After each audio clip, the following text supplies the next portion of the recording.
आपने कभी सोचा है कि हमारे प्राचीन ऋषि मुनि सिर पर चोटी क्यों रखते थे? साथ ही हिंदू धर्म में व्यक्ति के जन्म से लेकर मरण तक 16 प्रकार के संस्कार बताए गए हैं, जिनका अपना अपना महत्व है। इन्हीं में से एक संस्कार है मुंडन संस्कार। बच्चे के पहले, तीसरे या 5वें साल में मुंडन संस्कार किया जाता है। मुंडन संस्कार के दौरान बच्चे के थोड़े से बाल छोड़ दिए जाते हैं। सिर पर चोटी रखने का संस्कार यज्ञोपवीत या उपनयन संस्कार में भी किया जाता है। हिंदू मान्यताओं के अनुसार पूजा, कर्मकांड और यज्ञ आदि कार्य कराने के लिए चोटी रखना आवश्यक है। क्या ये केवल धार्मिक परंपरा है या इसके पीछे कोई गहरा वैज्ञानिक कारण भी छुपा हुआ है? साथ ही एक और सवाल उठता है कि ये चोटी रखना इतना जरूरी आखिर क्यों है? आइए आज हम हिंदू धर्म के एक अनमोल संस्कार चोटी रखने के महत्व को समझेंगे, इसके धार्मिक पहलुओं से लेकर विज्ञान तक। नमस्कार, मैं अर्चना शर्मा और आप देख रहे हैं दुनियादारी। धार्मिक ग्रंथों के अनुसार सिर के बीच में सहस्त्रार चक्र स्थित होता है। सहस्त्रार चक्र मस्तिष्क के सबसे ऊपरी हिस्से में होता है। इसे क्राउन चक्र भी कहा जाता है। 7 चक्रों में 7वां चक्र सहस्त्रार चक्र होता है। इसे आत्मा का निवास स्थान भी कहा जाता है। सहस्त्रार चक्र को जागृत रखने और व्यक्ति की आध्यात्मिक ऊर्जा को बनाए रखने के लिए चोटी को एक साधन माना गया है। यही कारण है कि पूजा पाठ, यज्ञ और धार्मिक अनुष्ठानों में सिर पर चोटी रखना आवश्यक होता है।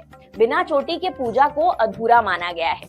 विशेष तौर पर ब्राह्मण वर्ग में चोटी रखना धर्म और कर्मकांड का प्रतीक है। ज्योतिष शास्त्र में भी चोटी का गहरा महत्व बताया गया है। अगर किसी व्यक्ति की कुंडली में राहु का प्रभाव नकारात्मक हो तो उसे सिर पर चोटी रखने की सलाह दी जाती है। ऐसा माना जाता है कि चोटी के माध्यम से राहु के बुरे प्रभावों को कम किया जा सकता है। इसके अलावा चोटी रखने से मनुष्य की निर्णय क्षमता और विवेक शक्ति बेहतर होती है। कहा जाता है कि चोटी के ठीक 2-3 इंच नीचे आत्मा का स्थान होता है। इसलिए चोटी रखने से मन और बुद्धि स्थिर होती है और व्यक्ति अपनी ऊर्जा को बेहतर ढंग से केंद्रित कर पाता है।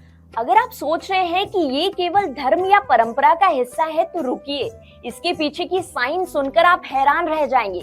नंबर 1, सहस्त्रार चक्र और मस्तिष्क का केंद्र। जिस स्थान पर चोटी रखी जाती है वो हमारे ब्रेन का सेंटर पॉइंट होता है। यही स्थान बॉडी पार्ट्स, बुद्धि और मन को नियंत्रित करता है। चोटी रखने से ये केंद्र जागृत रहता है, जिससे हमारी इंटेलेक्चुअल एबिलिटी और मेमोरी पावर में वृद्धि होती है।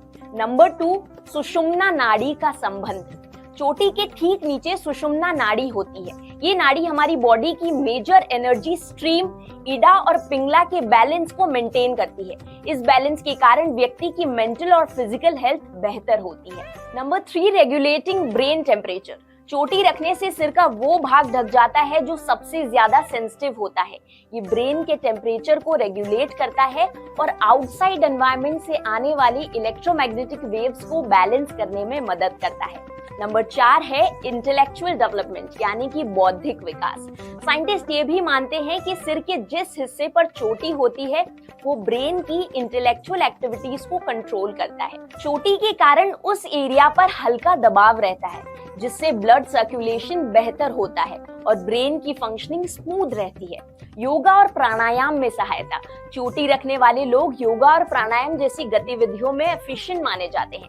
ऐसा इसलिए क्योंकि चोटी सहस्त्रार चक्र को एक्टिवेट कर वाइटल एनर्जी को बैलेंस रखती है। अगर इतिहास पर नजर डालें तो प्राचीन आर्यों में चोटी रखना उनकी पहचान का हिस्सा हुआ करता था। ये न केवल धर्म का प्रतीक था बल्कि बौद्धिकता और उच्च विचारधारा का भी प्रमाण था। आज भी भारत के कई ब्राह्मण परिवार इस परंपरा को जीवित रखे हुए हैं। हालांकि आधुनिकता के इस दौर में लोग इसे रूढ़िवादिता मानकर नकारने लगे हैं, लेकिन सच्चाई ये है कि ये केवल धार्मिक परंपरा नहीं बल्कि एक वैज्ञानिक दृष्टिकोण है। सहस्त्रार चक्र को जागृत करना और जीवन को आध्यात्मिक, मानसिक और शारीरिक रूप से संतुलित बनाना ही चोटी रखने का असली उद्देश्य है। तो अगली बार जब आप किसी को सिर पर चोटी रखते हुए देखें तो इसे केवल एक परंपरा न माने, इसमें छुपे वैज्ञानिक और आध्यात्मिक कारणों को समझें और गर्व महसूस करें कि हमारे पूर्वज कितने दूरदर्शी थे। हिंदू धर्म की हर परंपरा में साइंस और स्पिरिचुअलिटी का मेल है। चोटी रखना इसका बेहतरीन एग्जाम्पल है।